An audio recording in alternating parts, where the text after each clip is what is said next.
So what's up YouTube? Finally Fun here. Today I'm gonna talk about the in-depth guide for counter fairy deck. So I never had any intention at first to do this kind of video because I only uploaded gameplay video just for fun. But some of you asked me about the deck profile at the counter fairy deck profile that I've uploaded a while ago that got around 500 or 600 views.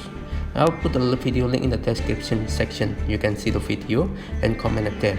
So here I'm making the deck profile, which is not really the perfect copy from the first video that I made.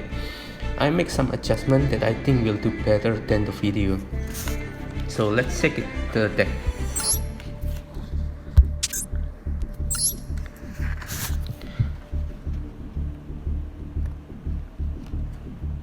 So first of all, here you can see the deck list in the screen.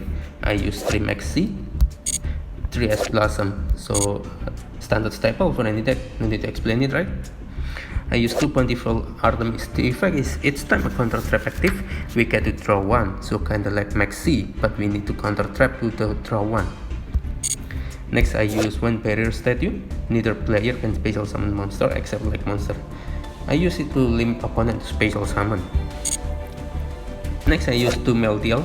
The effect is each time counter trap active we get 1 KLP, and if Sanctuary in the Sky is on the field we get to destroy 1 card. Next I use 1 Seradius to fetch Sanctuary in the Sky field card. I use 2 Anus to bait enemy to attack my light monster. So the effect is you can return the face-up card from the field to the hand. During the damage step, when a like monster you counter battles, you can send this card from your hand to the graveyard. That monster can attack equal to the attack of the opponent monster it is battling until the end of the turn. So you can use offensively to destroy opponent monster, because Anus can be used so defensively or offensively. Next I use 3 Guiding Ariadna. This card is so damn good for the counter fairy trap, because Ariadna will negate any cost needed to active counter trap. For example, to active Solemn Judgment you need to pay half of your LP, but because of Ariadna you don't need to pay anything. Guiding Ariadna is truly the key and queen of this deck.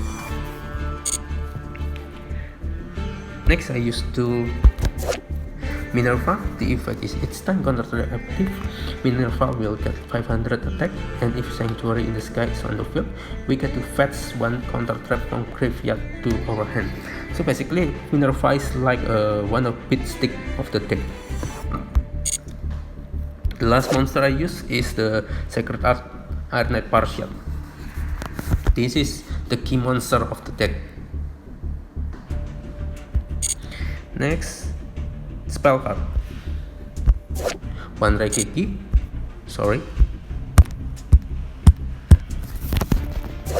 1 Raigeki, 1 Duster. I use 1 the Sanctuary in the Sky, and I use 3 Sanctum of Partial. This card names become the Sanctuary in the Sky while on the field and the graveyard. So that's why I only use 1 Sanctuary in the Sky, because this Sanctum of Partial also known as the Sanctuary in the Sky on the field. Sanctum also grant player monster 300 attack and defense. Also target 3 counter trap in the graveyard and place it on the top of the deck in any order. But I rarely use the effect, except I'm really sure that I have a solid board setup. The main part of the deck: trap card. 3 of its main solemn card: Solemn Judgment, Solemn Warning, and Solemn Strike. 1 Drastic Drop Off. This card is used to discard the card that opponent draw, including draw phase. So when opponent draw a card at draw phase, they immediately discard the card that they drew. I use 2 Divine Punishment. The effect only resolves when Sanctuary in the Sky is on the field. Even you use Ariadna on the field, Divine Punishment won't be resolved if there is no Sanctuary in the Sky. So make sure if you want to resolve Divine Punishment, you have to have Sanctuary in the Sky or Sanctum of Parshat in the field. Next, I use two Ultimate Providence. This card negate everything as spell, trap, monster effect, but the cost is you have to have the same card at your hand to resolve the effect. So if the opponent resolve the monster effect, at your hand you have to have a monster 2 to resolve the Ultimate Providence effect. Next, I use 3 Rebirth of Parshat. This card is potent for this deck. The effect is negate everything by revealing 1 counter trap at hand and pay 1k LP. Then you have to discard 1 card from your hand. But remember, if you have Ariadne, you don't have to pay anything. After the effect of Rebirth of Parshat resolve, then directly special summon 1 Parshat monster from deck or extra deck. So basically I use this trap to summon Sacred Art, because as you can see, Sacred Art has the effect. Every time it inflict battle damage to opponent, you get to choose 1 counter trap from the deck. So we never run out of counter trap on field. Next, I use 1 Imperial Order to negate every spell card on the field. So it is really the hard counter of the Sky Striker. But remember, this is kinda double-edged because it's also negate the effect of Ariadne. Ariadne on the field is regarded as spell card. Next, I use 2 Skill Drain to negate monster effect. The last part is extra deck. This part is pretty much just not good if you copy from me, because I don't have the perfect monster for this part. You can try to make your own extra deck for the Controversy. I use 1 Avenging Knight Parshat for the Rebirth of Parshat. Any 4 level 4 axis, you can make anything for Zeus. Next, I use Celestial Knight Lord Parshat. Same reason for the Rebirth of Parshat. Last, I use Access Code Talker. You can summon Access Code by using the Avenging, by summon from the Rebirth of Parshat and another monster, so to link to Access Code Talker. So let's try the sample 5 card draw. This is the perfect hand, if in my opinion, because you can set Minerva on the field, then set Rebirth of Parshat on the field too.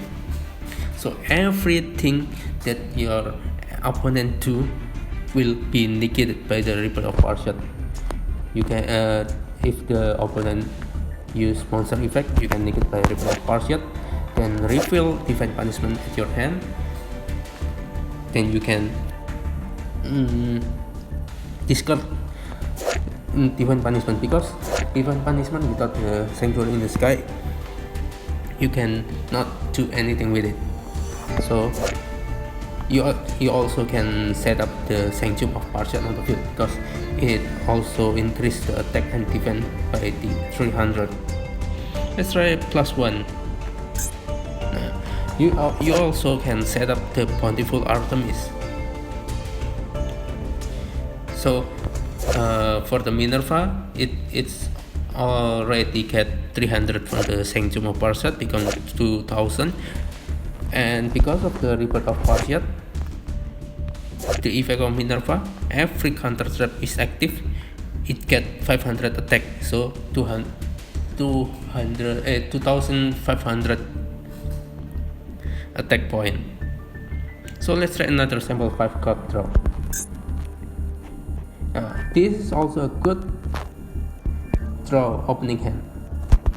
You can set up Meltiel Sets of the Sky, set up Sanctuary in the Sky, and set up Providence and Divine Punishment. You get to negate 2 times for the enemy.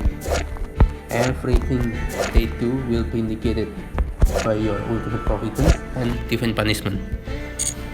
So basically, this deck is not a meta, but it's kind of like a fun deck to play, because this deck is rely too much on the Sacred Art, and Ariadne. Ariadne will be negating every cost because if there's no Ariadne, like Solemn Judgment, you have to pay half of your life point. Solemn Warning need to pay 2000 life point. It's so much. The cost is very hefty. So without Ariadne, it's kinda like, yeah, it's hard, you know. For Sacred Art, every time it inflicts damage, you can do fetch one counter trap. So I don't think it is a really good meta deck. If the board is not set up pretty well, this deck is very easy to crumble. But if you have the perfect opening hand, you have the perfect board set up, then your opponent can't do anything to resolve their effect, either spell, trap, or monster effect. So this is basically, this is my counter fairy deck. You can give me an advice at the comment section below. You can share your counter fairy deck yourself. So thank you, bye bye.